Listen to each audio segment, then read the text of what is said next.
This is the histology of intestines, identification of layers and tissues and sections. Let's see the layers and tissues. I recommend you identify first the muscularis mucosa layer and its tissue. So this is the muscularis mucosa or muscularis interna layer. What kind of tissue is in here? A thin layer of inner circular and outer longitudinal layer of smooth muscle. Then I suggest that you move toward the lumen, and this is where the lamina propria layer is. What is the tissue is in here? Loose connective tissue proper.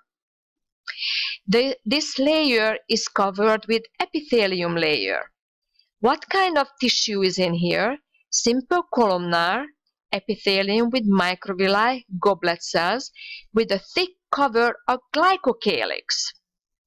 Then you go under the muscularis mucosa layer, and now you enter the submucosal layer. What kind of tissue is in here? Dense connective tissue proper. And remember, there is here the submucosal nerve plexus of Meissner responsible giving action potential to the muscularis mucosa. Then comes the muscularis externa layer. What kind of tissue is in here? Thick layers of inner circular and outer longitudinal layers of smooth muscle. And remember, between the two layers is the mesenteric nerve plexus of Auerbach giving action potential to the muscularis externa. The duodenum is retroperitoneal, so it is going to have connective tissue posterior or serosa anteriorly. So, if the question comes, what is the location, part, or organ of the alimentary canal? The answer is duodenum. There are two identification points. Villi, here and here, and Brunner's glands in the submucosa, 1, 2, and 3. So therefore, in summary, what kind of questions can come up when you see the alimentary canal? Layers, like for example, this is submucosa of duodenum. Tissues, what is the tissue in this layer, submucosa? It is dense connective tissue proper.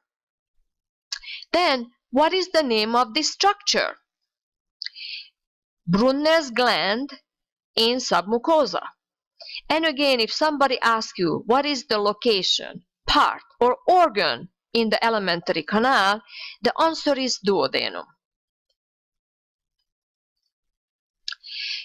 I see one plica circularis, therefore the duodenum is cut longitudinally. The second reason or proof of this, to look at the muscularis externa. Zoom, zoom, zoom, zoom, spindles are outside, circles are inside, so therefore, yes, the duodenum was cut longitudinally. I do not see any plicae circularis, therefore the duodenum is cut transversely across on a plica circularis. The second reason or the proof of this, again, in the muscularis externa. Zoom, zoom, zoom, zoom. The spindles are inside, the circles are outside, so therefore, yes, the duodenum was cut across or transversely. Remember, this is the mesenteric plexus of Auerbach. There are three identification points of the distal or lower duodenum. The plica circularis, villi, and Brunner's glands in the submucosa. And again, remember, plica circularis is only visible in a longitudinal cut when the spindles are outside and the circles are inside. There are three identification points of the proximal duodenum. No plica circularis, villi, and Brunner's glands in the submucosa. How about, stop, think for a minute. It can also be a transverse cut of the distal duodenum as well. You remember, plica circularis is not visible in cross-section And that's exactly what we have. Circles are outside, spindles are inside. So which one it is? We have no idea. Just a reminder, we have two kinds of duodenum slides. The better one, the Brunner's mucous gland, is white flowers, what is supposed to be with the mucous gland.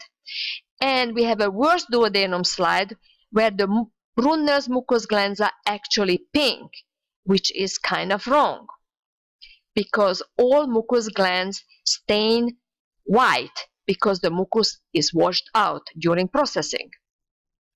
The end.